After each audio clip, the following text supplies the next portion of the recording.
Ginoo nga naa kaninyo. Mga igsoon, ang balangan ng Ebanghelyo sumala sa gisugilon ni San Marcos, Kapitulo 9, nakasugod sa versikulo 38. Himayaon ikaw, o Ginoong Hesus.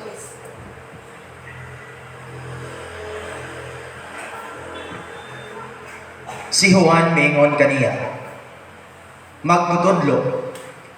Nakakita kaming tao nga naghingilin og mga yawa sa imong ngalan. Ug sanglit dili man siya kauban nato, gibadlong namo siya.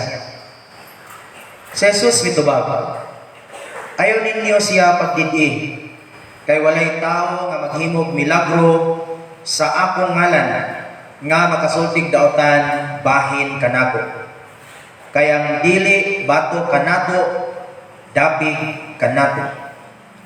Timan-i ninyo kini, ang painom kaninyo tubig tungod kay kamo iyan ako makadawat gayon o ganti. Og may tungod dining mga bata nga nagtuo kanako, maayo pa sa usa ka tawo nga higdan og usa ka dakong galingang bato ang iyang liog o itambog siya sa dagat, kay sa makaangin siya sa usa kanila nga mahimulang kanako. Busa kun ang usa mo kakamot, makapahimulag kanimo gikan kanako, putla kini. Mas maayo pa kanimo nga mosulod ka sa kinabuhi nga usaray kamot, kaysa sangkap kag kamot apan mahiadto ka sa impyerno, ngadto sa kalayo nga walay pagkapalong. Kung ang usa mo katiil, maoy makapahimulag kanimo gikan kanako, putlaw sa kini. Mas maayo pa kanimo nga mosulod ka sa kinabuhi nga usaray tiil, kaysa sangkap kag tiil panitambog ka sa impyerno. O kung ang usa mo kamata, maoy makapahimulag kanimo gikan kanako, logita kini. Mas maayo pa kanimo nga mosulod ka sa gingharian sa Dios nga usaray mata, kaysa sangkap kag mata panitambog ka sa impyerno. Dito dili mamatay ang ilang mga ulod, o dili mapalong ang kalayo. Ang tanang tao putlion pinaagi sa kalayo, maingon nga ang usa ka halad giputli pinaagi sa asin. Ang asin maayo, apan kon kini kawad-an sa iyang kaparat, unsaon pa man ninyo pagpahibalik sa lami nini, pagbaton kamo gasin sa panaghigalaay o pagdinaitay kamo. Mga igsoon, ang Ebanghelyo sa atong Ginoong Hesukristo. Dayon ikaw, Ginoong Hesukristo. Mga ko.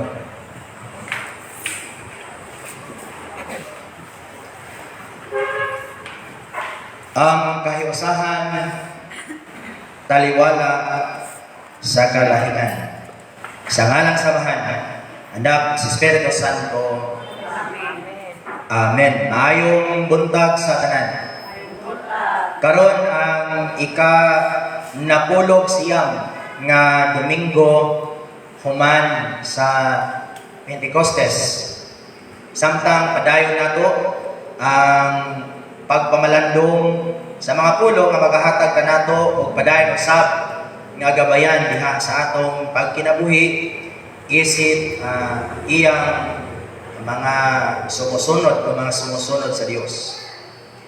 Nining Ebanghelyo karon ni San Marcos, dugtong kini niadtong Ebanghelyo niadtong Domingo. No, mipadayon siya sa versikulo 38. Nga naghatag kanato mahinungdanon nga panudlo mahitungod sa pag-abri sa atong tagsa-tagsa kagagalingon sa mas halapad pa nga katilingban. Sa versikulo 38, gisulti ni Juan ngadto kang Hesus nga adunay usa ka tawo nga naghingilin og mga yawa. Pero gibadlong kini ni Juan o gibadlong sa mga apostoles tungod kay dili man nila kauban sa grupo. dili kauban sa mga tinunan ni Jesus. Manang gisulti nila kang Jesus, gi-report nila apan si Jesus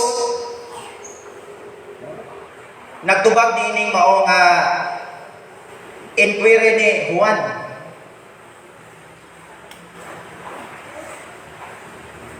Apan ang tubag ni Jesus, no, nagasaysay sa sukwahi nga siguro sukwahi nga nasabtan o baka gusto madunggan sa mga apostoles kay si Jesus miingon man nga ayaw ninyo pagdid-i ining mga tawhana kay ang dili bato kanato dapi kanato. Mga igsoon, sumala sa daghan nga mga pagtuon, ang mga tinun-an ni Jesus, kabahin usab sa ingon nato giingon nga dunay managlahi nga gigikanan. Adunay managlahi nga naandan nga tradisyon susama kanato. Dunay mga gituohan nga nagagikan sa ilang tagsa-tagsa ka mga tribo. Bisan sa kamatuoran nga sila managsama nga Hudiyo. Palitan kita. Mga Pilipino ta. Pero doon ay daghan tang tribo. Lain-lain sa atong tradisyon.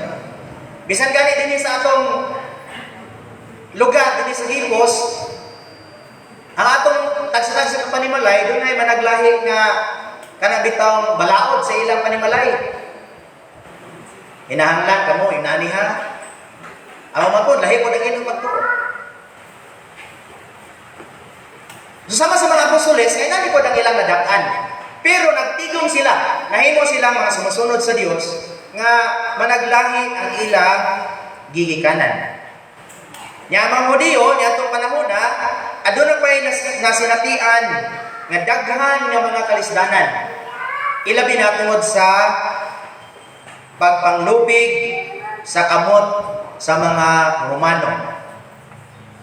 Pag-ingon ako Romano, dili nang Romano nga simbahan katubang Roman Empire nga may nagsakop nila ni atong panahon. So napuno sila sa kalisdanan. Og tungod niini, dunay dako ka hinungdan nganong aduna sila kinaiya nga dili magpasagol. Sa katuyuan nga mapaniligdan ang ilang katiguman o grupo. Mamita ingon to si Juan nga, di man to kauban nato pero naghingiling magyawa. Naggamit pa gyud sa imong ngalan. Dili to nato kauban.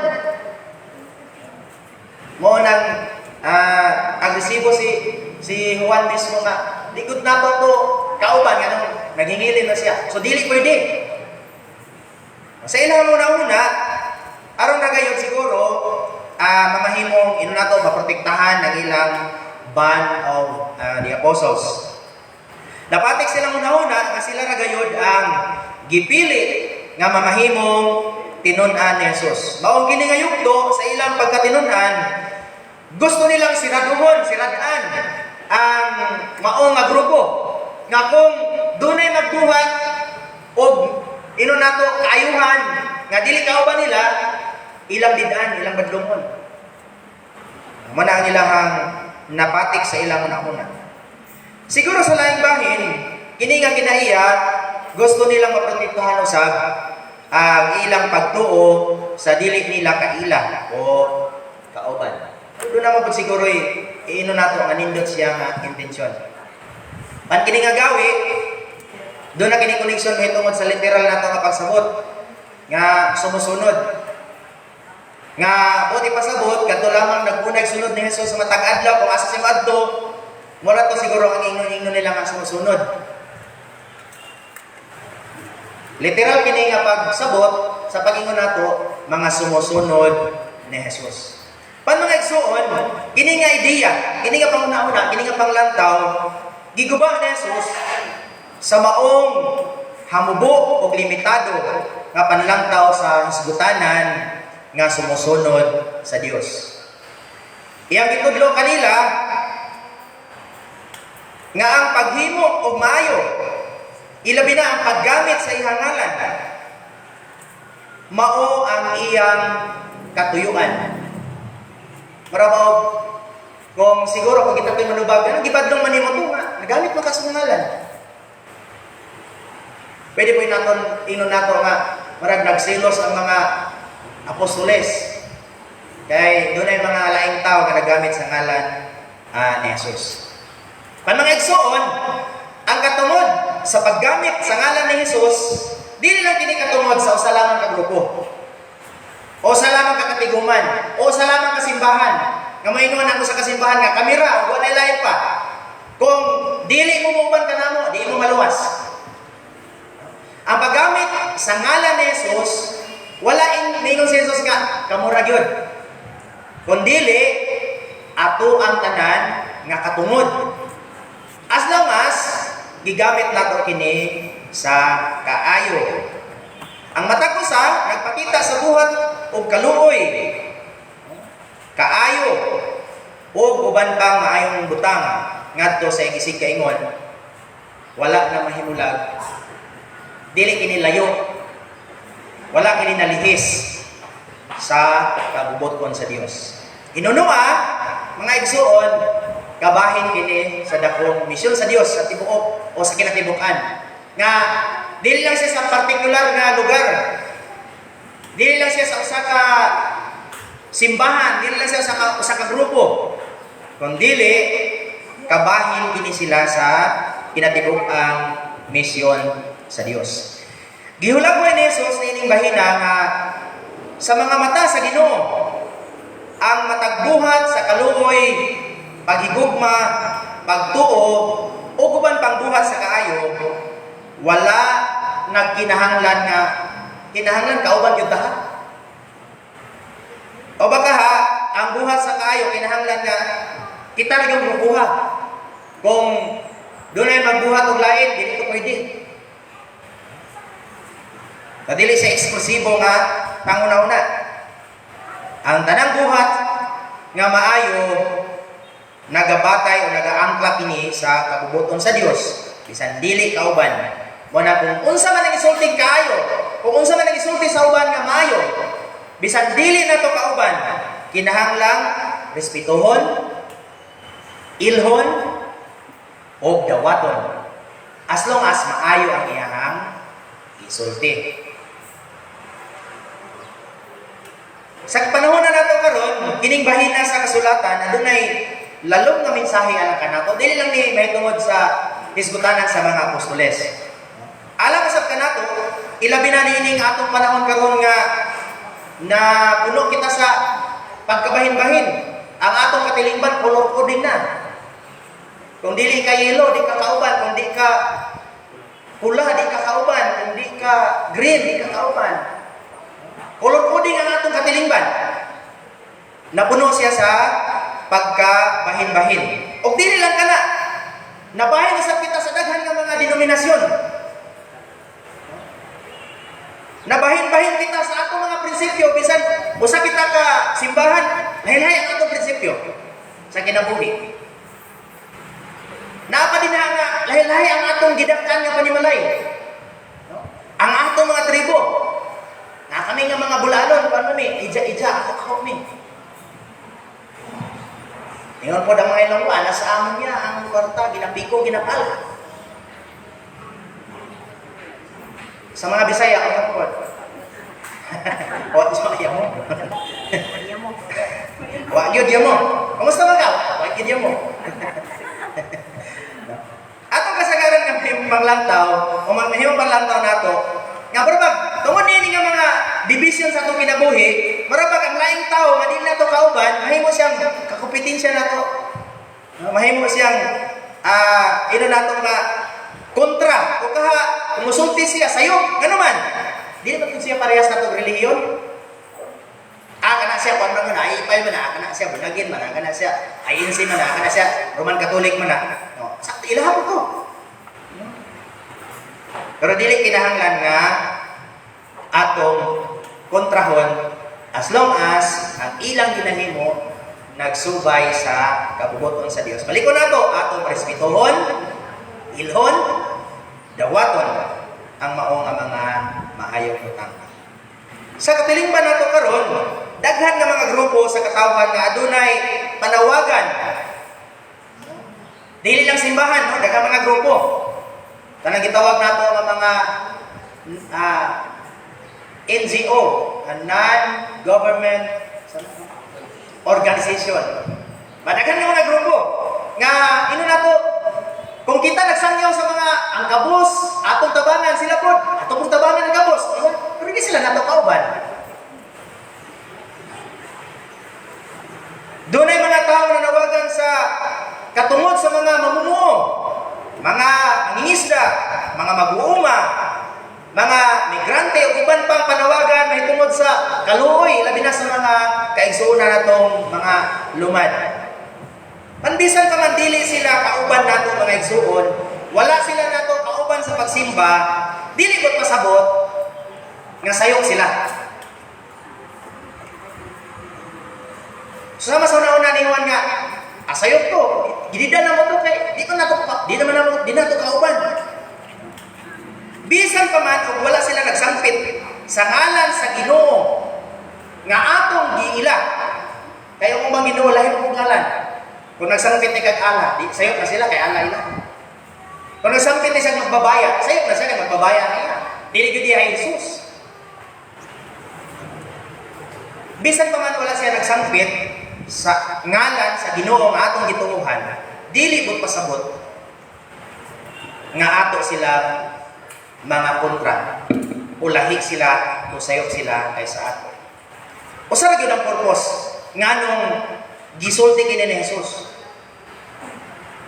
As long as ang atong mga tinguha taliwala sa atong kalahian, ang atong mga tinguha naghiusa dito sa tinguha sa Dios, dili kita lahi. Bisan pa ang atong dagway lahi-lahi. Apan ang atong mga tinguha sa Dios. Unsa man kining tinguha sa Dios?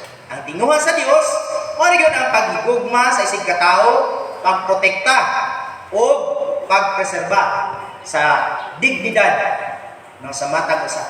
Dili katuyuan sa Dios nga gupo natong dignidad sa usa ka tawo. Dili gusto sa Dios nga gupo nato ang dungog sa usa ka tawo kay dili na mo'y katuyuan sa Dios.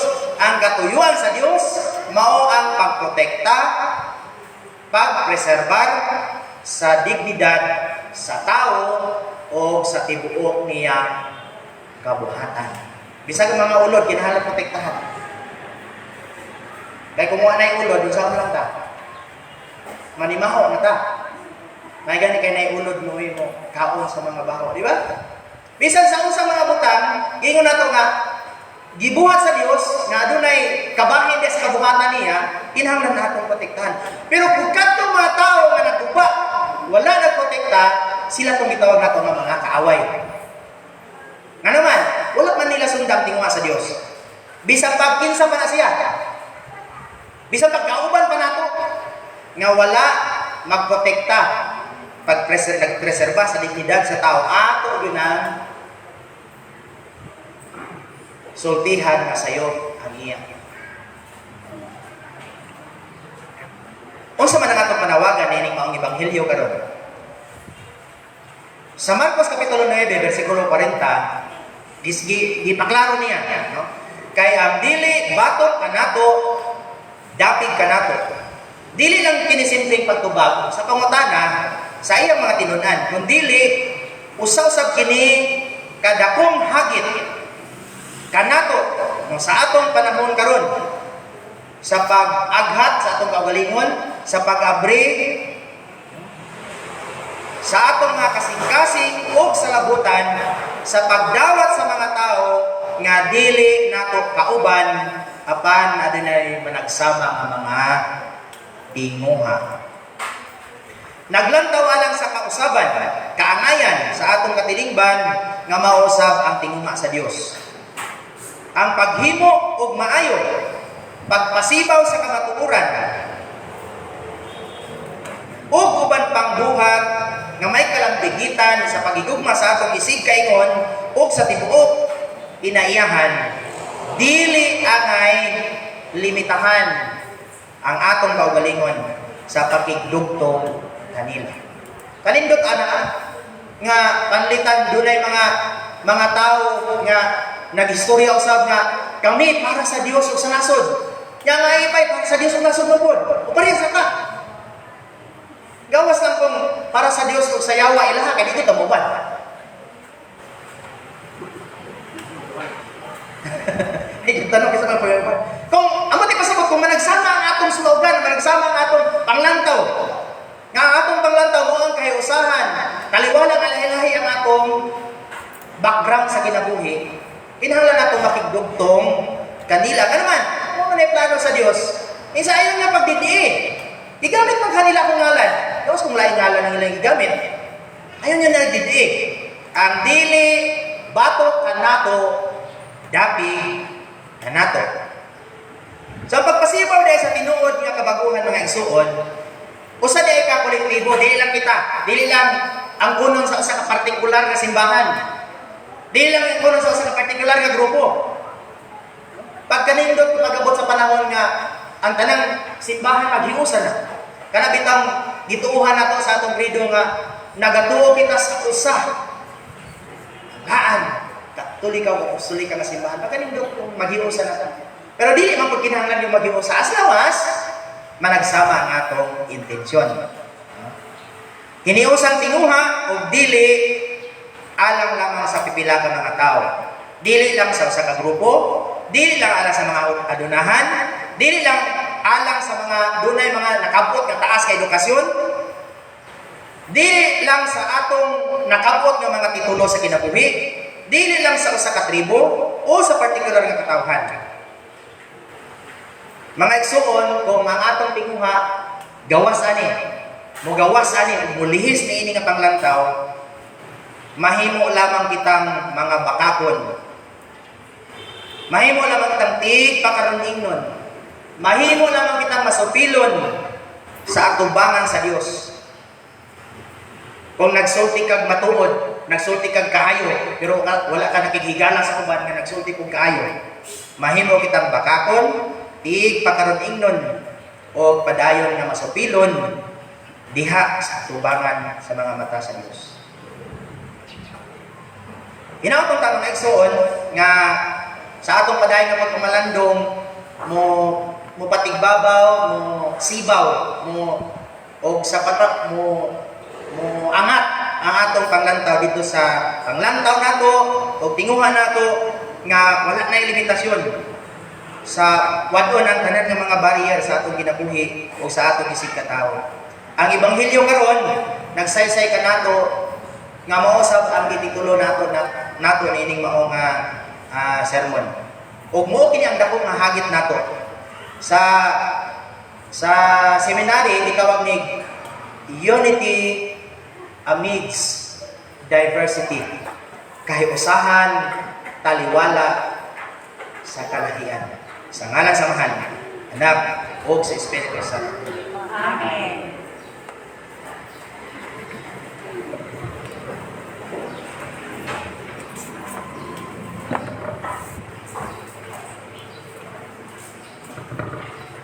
Karon magatindog kita atong ipadayag ang atong pagtuo. Nagatuo kita sa Diyos, ang makagadaw, ang mabubuhat sa langit ug sa